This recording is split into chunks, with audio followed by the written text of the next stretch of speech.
రాష్ట్రంలో అధికారం కోల్పోయాక రాష్ట్ర వ్యాప్తంగా వైసీపీలోని వర్గ విభేదాలు రచ్చకెక్కుతున్నాయి. పెద్ద దిక్కులుగా వ్యవహరించిన మంత్రులు, ఎమ్మెల్యేలు పరాజయం పాలవ్వడంతో స్థానిక సంస్థల్లో నేతలు సిగపట్లకు దిగుతున్నారు. తాజాగా మార్కాపురం చైర్మన్ వ్యవహారం ప్రకాశం జిల్లాలో కలకలం రేపుతోంది. గతంలో చేసుకున్న ఒప్పందం ప్రకారం పదవి మార్పిడి జరగకపోవడంతో కౌన్సిల్లో వార్ మొదలైంది.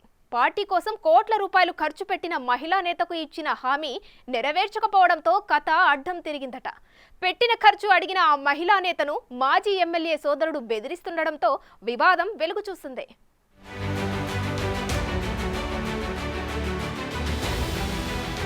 ప్రకాశం జిల్లా మార్కాపురం మున్సిపాలిటీ చైర్మన్ పదవిపై వైసీపీలో రగడ మొదలైంది.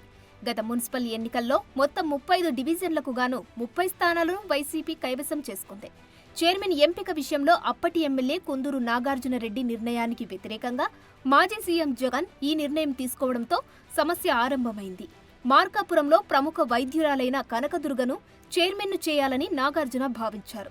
ఆ మేరకు ఆమెకు హామీ ఇచ్చి ఎన్నికల ఖర్చు మొత్తం పెట్టించారు.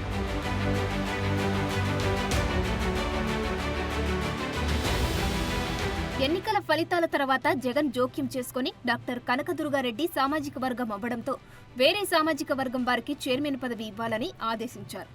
దాంతో మాజీ ఎమ్మెల్యే నాగార్జునరెడ్డి కుటుంబానికి అత్యంత సన్నిహితుడైన ఆర్యవైశ్య వర్గానికి చెందిన చిర్లంచెర్ల బాలమురళి కృష్ణను చైర్మన్ పదవికి ఎంపిక చేశారు. దాంతో నిరాశకు గురైన డాక్టర్ కనకదుర్గ తన వద్ద మున్సిపల్ ఎన్నికల వ్యయం కోసం తీసుకున్న డబ్బును తనకు ఇవ్వాలని నాగార్జునరెడ్డి పైన, ఆయన సోదరుడు కృష్ణమోహన్ రెడ్డి పైన ఒత్తిడి తేవడం మొదలుపెట్టారు.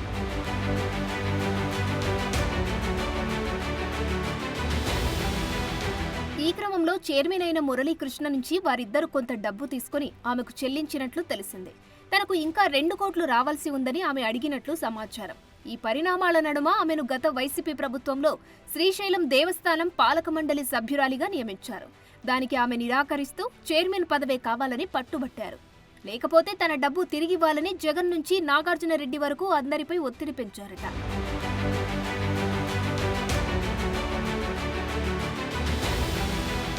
అప్పట్లో ఎమ్మెల్యేగా ఉన్న నాగార్జునరెడ్డి కనకదుర్గను బుజ్జగిస్తూ వస్తున్న నేపథ్యంలో అసెంబ్లీ ఎన్నికలు వచ్చాయి.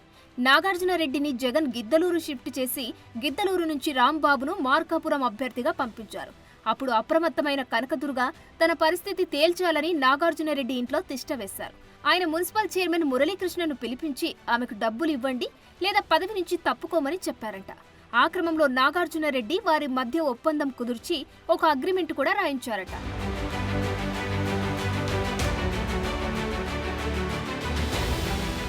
మురళీకృష్ణ ప్రస్తుతం తన వద్ద అంత డబ్బులు లేవని, ఎర్రగొండపాలెంలో తాను కడుతున్న అపార్ట్మెంట్లో 3 ఫ్లాట్లు ఆమెకు ఇస్తానని లిఖితపూర్వకంగా రాసిచ్చారట.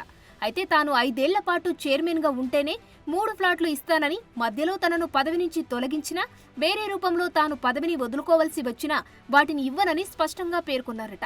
ఆ తర్వాత మార్కాపురం అభ్యర్థిగా వచ్చిన రాంబాబు వద్దకు కనకదుర్గ వెళ్లి తన విషయాన్ని తేల్చాలని పట్టుబట్టినట్లు తెలిసింది.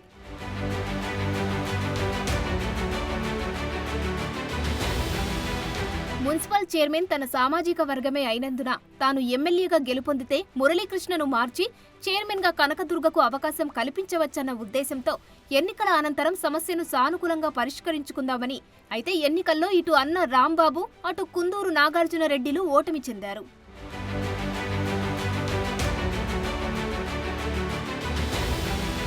ప్రస్తుతం మార్కాపురం వైసీపీ ఇన్ఛార్జి రాంబాబు అవ్వడంతో వారిద్దరి మధ్య జరిగిన అగ్రిమెంట్ పేపర్స్ ని ఆయనకు పంపి విషయం చెబుతానని, అక్కడ తేల్చుకోవాలని నాగార్జునరెడ్డి ఆమెతో చెప్పినట్లు సమాచారం. అయితే కౌన్సిలర్లు మొత్తం నాగార్జునరెడ్డి క్యాండిడేట్లు కాబట్టి ఆయన దగ్గర తేల్చుకోవాలని రాంబాబు అంటున్నారట. ఇద్దరు మాజీల మాటలతో కంగుతిన్న డాక్టర్ కనకదుర్గ మద్దతుదారులు మున్ముందు ఎలా వెళ్లాలన్న అంశంపై తర్జన భర్జన పడుతున్నారు.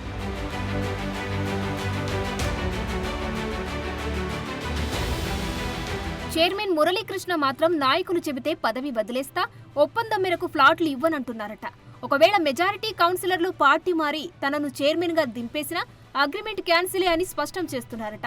దాంతో ఈ వ్యవహారాన్ని ఎలా చక్కబెట్టాలో మాజీ ఎమ్మెల్యేలు రాంబాబు, నాగార్జునరెడ్డిలకు పాలుపోవడం లేదంటున్నారు.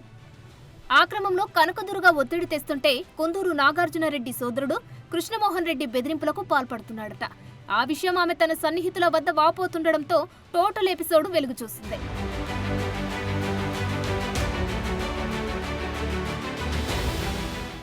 గత సార్వత్రిక ఎన్నికల్లో వైసీపీ ఘోర పరాజయం పాలవ్వడంతో తాజాగా ఆ రగడ మళ్లీ ఫోకస్ అవుతుంది. మార్కాపురం మున్సిపాలిటీ పరిధిలో ఉన్న 2 పోలింగ్ బూతులలో మినహా మిగిలిన అన్నిటిలోనూ టీడీపీ ఎమ్మెల్యే అభ్యర్థికి మెజారిటీ వచ్చింది. వైసీపీ 2 బూతులలో ఒక చోట 30, మరో బూత్లో 50 ఓట్ల మెజారిటీ మాత్రమే లభించింది. ఇక ప్రభుత్వం మారగానే టీడీపీ ఎమ్మెల్యే కందుల నారాయణరెడ్డి వద్దకు అధికార యంత్రాంగం మొత్తం చేరింది.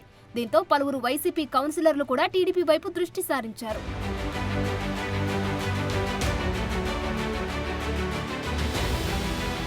ఇక తాజా పరిణామాలతో ఈ గోలంతా మనకెందుకు, టీడీపీలో చేరితే బాగుంటుందన్న ఉద్దేశంతో వైసీపీ కౌన్సిలర్లు ఆ దిశగా ప్రయత్నాలు ముమ్మరం చేస్తున్నారట. అయితే ఎమ్మెల్యే నారాయణరెడ్డి ఆచితూచి వ్యవహరిస్తున్నట్లు తెలిసిందే. ఎలాగో అధికారులు మన మాటే వింటారు, మనం చెప్పిన పనులే జరుగుతాయి, ముందు వైసీపీలో పంచాయతీ తేల్చుకొనివ్వండని టీడీపీ నేతలతో చెప్పినట్లు తెలిసింది. మొత్తానికి ఇద్దరు వైసీపీ మాజీ ఎమ్మెల్యేలు ఆడుతున్న పొలిటికల్ గేమ్లో ఓ బడా డాక్టర్ అలా బుక్కవడం జిల్లాలో చర్చనీయాంశంగా మారింది.